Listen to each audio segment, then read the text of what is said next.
আমরা জাপান সফরের উপরে যতগুলো মিটিং হয়েছে, যেগুলো ইম্পর্টেন্ট আউটকাম ছিল, সবগুলো আপনাদেরকে জানিয়েছি।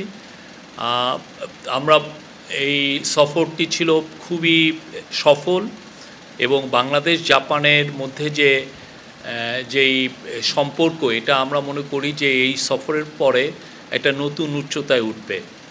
এই সফরে তিনটা বিশেষ আউটকাম ছিল। একটা হচ্ছে যে অবশ্যই আমাদের সাথে জাপানের যে বায়োল্যাটারাল যে রিলেশনশিপ, সেটা আরও গভীরতর, সেটা আরও স্ট্রঙ্গার হলো এবং এর ফলে আপনারা দেখেছেন যে জাপান যেই বায়োল্যাটারাল টক্সের পরে যে আমরা যে 6টা MOU সাইন হয়েছে, তার মধ্যে কয়েকটা ছিল খুবই অন্যতম। একটা হচ্ছে যে তারা আমাদেরকে ডেভেলপমেন্ট পলিসি লোন, যেটাকে বাজেট সাপোর্ট বলে, তারা $418 মিলিয়ন আমাদেরকে দিবে আশা জানিয়েছে। এটার এই সংক্রান্ত নোট এক্সচেঞ্জ হয়েছে।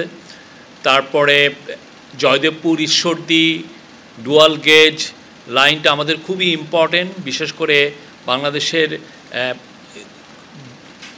রাজধানীর সাথে আমাদের পশ্চিমাঞ্চলের সাথে, পশ্চিম এবং উত্তরের সাথে একটা মানে নিবিড় কমিউনিকেশনের যোগাযোগের জন্য এটা খুবই ইম্পর্টেন্ট একটা লাইন। সেটাকে ডুয়াল গেজ ডাবল ট্র্যাক করা হচ্ছে এবং সেটার জন্য জাপান জানিয়েছে যে তারা আমাদেরকে 92 বিলিয়ন ইয়েন, যেটা সমমূল্য হচ্ছে $641 মিলিয়ন দিবে এবং ওরা আরও $4.2 মিলিয়ন আমাদেরকে দিচ্ছে বিভিন্ন স্কলারশিপে এবং হিউম্যান রিসোর্সের ডেভেলপমেন্টের জন্য।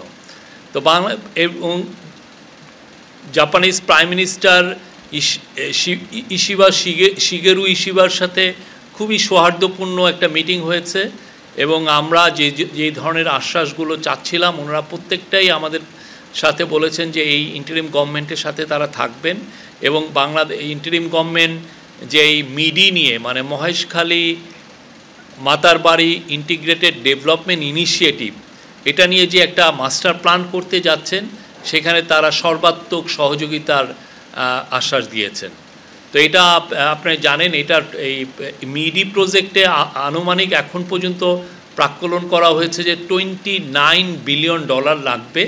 তো $29 বিলিয়ন আমরা মনে করছি যে একটা বড় অংশ, মানে বড় সাপোর্ট আমরা জাপান থেকে পাবো এবং জাপান বলেছে যে তারা ইন্টারিম গভর্নমেন্টের সাথে আছে এবং ইন্টারিম গভর্নমেন্ট এই ইনিশিয়েটিভগুলোই তারা সবসময় থাকবে।